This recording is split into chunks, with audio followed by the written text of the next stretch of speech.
Welcome back to my channel guys. आज मैं आपको गाइस डेटा वैलिडेशन के बारे में बताने वाला हूँ। ये डेटा वैलिडेशन होता क्या है और हम इसे यूज़ कैसे करते हैं। तो बेसिकली ये डेटा वैलिडेशन होता ये है कि हम किसी भी सेल या किसी भी एरिया शीट पे या कोई भी कॉलम या रो उसको हम कंडीशन दे सकते हैं कि जो भी हम ये कंडीशन डालें वो उसके अलावा कोई भी चीज़ एक्सेप्ट ना करे। ओके, तो चलिए मैं आपको एग्जांपल के थ्रू समझाता हूँ। यहाँ पे डेटा वैलिडेशन के एक्टिव करने के लिए आपको क्या करना है, जैसे मान लीजिए किसी भी सेल में मैं आपको इस सेल में जो है वो लगा के दिखाता हूँ डेटा वैलिडेशन। हम जस्ट डेटा में आएंगे और यहाँ डेटा वैलिडेशन पे क्लिक करेंगे। ओके, फर्स्ट है डेटा वैलिडेशन, आप देख सकते हैं। और यहाँ पे 3 ऑप्शन है, सेटिंग, इनपुट मैसेज और एरर। तो आज मैं ओनली जस्ट सेटिंग में बताऊंगा। इनपुट मेथड और एरर जो है वो नेक्स्ट वीडियो में कवर करूंगा। सो बेसिकली आप देखिए, आप यहाँ पे जैसे ही वो अलाउ में क्लिक करेंगे आपको ड्रॉप डाउन लिस्ट शो होगी। आपको ये टोटल यहाँ पे जो जो भी कस्टमाइजेशन का ऑप्शन है, वो आपको शो हो जाएगा। Okay, any number, whole number, decimal, list, date, time length और कस्टम। ठीक है, तो एक एक करके मैं आपको समझाऊंगा हम इसका यूज कैसे कर सकते हैं। ठीक है, तो चलिए स्टार्ट करते हैं। ओके गाइस, तो मैं चाहता हूं कि यहाँ पे जो भी ये सेल मैं सिलेक्ट कर रहा हूँ, राइट, तो इसमें होल नंबर के अलावा कोई भी नंबर एक्सेप्ट ना हो, ना ही कोई टेक्स्ट, टाइम, डेट, कुछ भी एक्सेप्ट ना हो, बस नंबर, होल नंबर एक्सेप्ट हो। तो उसके लिए क्या करेंगे, जिस डेटा वैलिडेशन पे आएंगे और यहाँ पे हम क्या करेंगे, होल नंबर पे हम क्लिक करेंगे। ये डेटा कह रहा है, right, between, not between, equal to, ये एक कंडीशन है जो हम दे सकते हैं। आप कोई भी कंडीशन चूज कर सकते हैं अपने डेटा रिक्वायरमेंट के अकॉर्डिंग। मैं यहाँ पे दे रहा हूँ कि ग्रेटर देन। ओके, मैं ये चाहता हूँ ग्रेटर देन जो है वो 100 हो और जस्ट ओके क्लिक करूंगा। तो आप ये देखिए, यहाँ पे 1 नहीं एक्सेप्ट करेगा, 3 नहीं एक्सेप्ट करेगा। रीजन क्या है, हमने कंडीशन मेंशन किया कि इस कॉलम में जो है वो 100 से ऊपर का ही नंबर एक्सेप्ट होगा। आप देखिए 101 एक्सेप्ट हो चुका है, 11111, कितना भी नंबर हम मेंशन करेंगे वो एक्सेप्ट हो जाएगा। बट हम जैसे ही 100 से कम करेंगे वो नहीं होगा, 99 भी करेंगे हम, नहीं होगा। तो इस तरह से हम guys whole number data validation का यूज करते हैं। सो गाइस हमारा नेक्स्ट डेटा वैलिडेशन टाइप है डेसिमल का। सो ये डेसिमल करता क्या है कि हम इसमें एक कंडीशन दे सकते हैं कि हम जो भी यूनिट है या जो भी ये सेल है उस कंडीशन से बाहर ना जाए। होल नंबर में क्या था कि होल नंबर में हम अभी जो हम कर रहे थे कि 1.2 ये हम नहीं लिख सकते थे उसमें। होल नंबर में हम 1, 2, 3 ऐसे ये कंप्लीट नंबर ही लिख सकते थे। ओके, तो डेसिमल हमारी इस कंडीशन में हेल्प करेगा कि हम डेसिमल में भी कंडीशन दे सकते हैं। कैसे, वो मैं आपको दिखाता हूँ। देखिए, जैसे मैंने इस सेल को सेलेक्ट किया, डेटा वैलिडेशन में आया, वैलिडेशन पे क्लिक किया मैंने, और उसके बाद जो है वो ये हमेशा लेस देन होना चाहिए 200 के। ओके, तो जस्ट ओके करूंगा और आप देखिए 1 एक्सेप्ट करेगा, 2 एक्सेप्ट करेगा, 2001 नहीं करेगा। ठीक है, ये होल नंबर में भी हो रहा था, बट होल नंबर उसमें फर्क क्या है, अब देखिए 199.9999 ये सब एक्सेप्ट करेगा, 19.33 ये सब एक्सेप्ट करेगा। होल नंबर पॉइंट एक्सेप्ट नहीं करेगा, डेसिमल एक्सेप्ट नहीं करेगा। डेसिमल जो है वो 199 के बाद जो भी डेसिमल लगाएगा वो एक्सेप्ट करेगा, लेकिन ये कंप्लीट जो है वो 200 के ऊपर जाएगा ही नहीं। देखिए, तो ये फर्क होता है डेसिमल और होल नंबर में। डेसिमल में क्या हम डेसिमल ऐड कर डेसिमल में क्या हम डेसिमल ऐड करवा सकते हैं, होल नंबर में हम डेसिमल्स ऐड नहीं करवा सकते। Okay guys, so guys next हमारा है डेटा वैलिडेशन डेट का। सो इसमें हम क्या कर सकते हैं, डेट में कंडीशन दे सकते हैं कि जो कोई भी रेंज हम सेलेक्ट कर सकते हैं कि इसी डेट के बीच में या इससे ग्रेटर देन या लेस देन ही डेट यहाँ पे एक्सेप्ट करें, उसके अलावा कोई भी डेट एक्सेप्ट ना करें। तो मैं यहाँ पे इस 3 सेल में जो है वो सिलेक्ट करता हूँ और डेटा वैलिडेशन पे जाता हूँ, यहाँ पे डेट सिलेक्ट करता हूँ।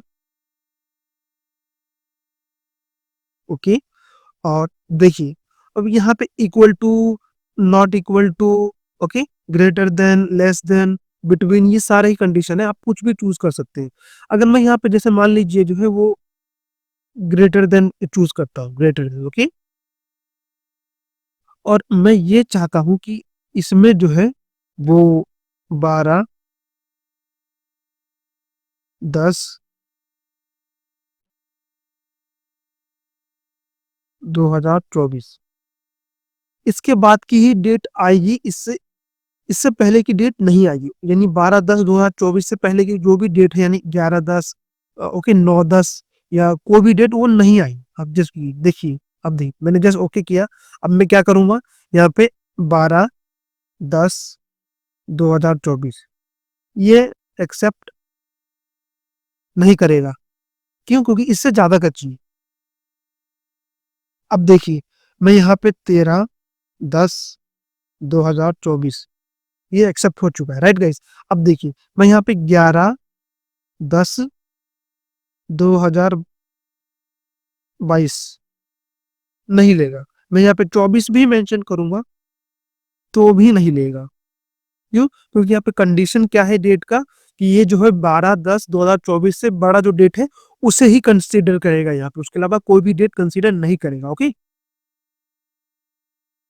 सो हमारा नेक्स्ट डेटा वैलिडेशन है लिस्ट टाइप का। ओके, ये लिस्ट टाइप डेटा वैलिडेशन हम किस तरह से यूज कर सकते हैं, कि हम एक लिस्ट बना सकते हैं और हम चाहते हैं कि उसी लिस्ट में जो डेटा अवेलेबल है, उसी लिस्ट के अलावा कोई भी डेटा यहाँ पे इनपुट ना हो सके। जैसे मान लीजिए मैं यहाँ पे मेंशन कर लिस्ट क्रिएट कर रहा हूँ, 1 2 3 QW। ओके, ये मैंने एक लिस्ट क्रिएट की है। अब मैं इस सेल पे लगा के दिखाता हूँ आपको। देखिए, फिर जिस डेटा वैलिडेशन में गया और यहाँ पे डेसिमल की जगह मैंने यहाँ पे लिस्ट सेलेक्ट किया। ओके, और लिस्ट जो है मैं यहाँ पे एक रेंज दे दूंगा इसको।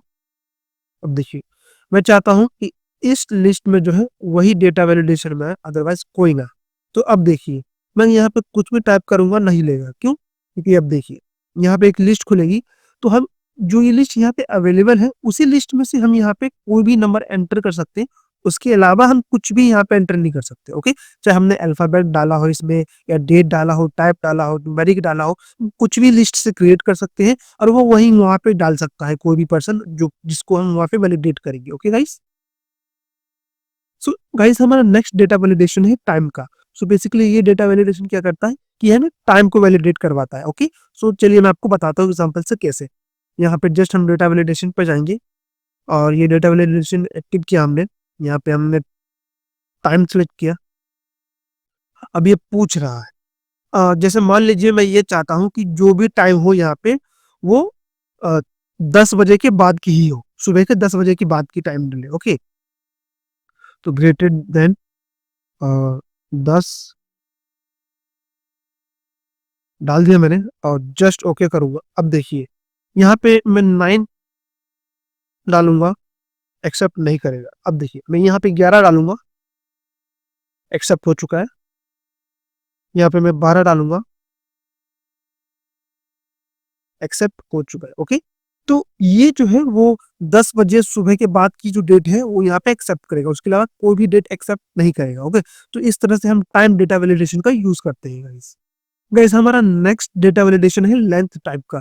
सो बेसिकली ये डेटा वैलिडेशन किस में हेल्प करता है, कि हम किसी भी सेल या कॉलम में या रो में या एरिया में हम एक टेक्स्ट लेंथ दे सकते हैं कि इस लेंथ से ज्यादा कोई भी टेक्स्ट इनपुट ही ना हो। तो चलिए मैं आपको एग्जांपल के थ्रू समझाता हूँ। देखिए, यहाँ पे मैं डेटा वैलिडेशन में आया और यहाँ पे जो है वो मैंने टेक्स्ट लेंथ क्रिएट किया। तो यहाँ पे टेक्स्ट लेंथ में जो है वो जस्ट मैं यहाँ पे मेंशन करता हूँ लेस देन 10। तो देखिएगा, यहाँ पे जो भी टेक्स्ट मेंशन करेंगे, चाहे ये एक्सेप्ट हो चुका है, राइट, और इसकी जगह हमने कुछ भी मेंशन करूंगा वो लेगा ही नहीं। क्यों? क्योंकि ये 10 से ऊपर है। ओके, 10 से नीचे कुछ भी मेंशन करूंगा ये एक्सेप्ट करेगा। जैसे ही 10 से ऊपर हो जाएगा ये एक्सेप्ट ही नहीं करेगा। ओके, सो गाइज हमारा नेक्स्ट डेटा वैलिडेशन टाइप है कस्टम का। सो बेसिकली इस डेटा वैलिडेशन टाइप का यूज करके हम यहाँ पे जो है कस्टम फॉर्मूले के साथ अपने सेल को इंटीग्रेट कर सकते हैं डेटा वैलिडेशन के लिए। ओके, तो चलिए मैं आपको एग्जांपल के थ्रू समझाता हूँ।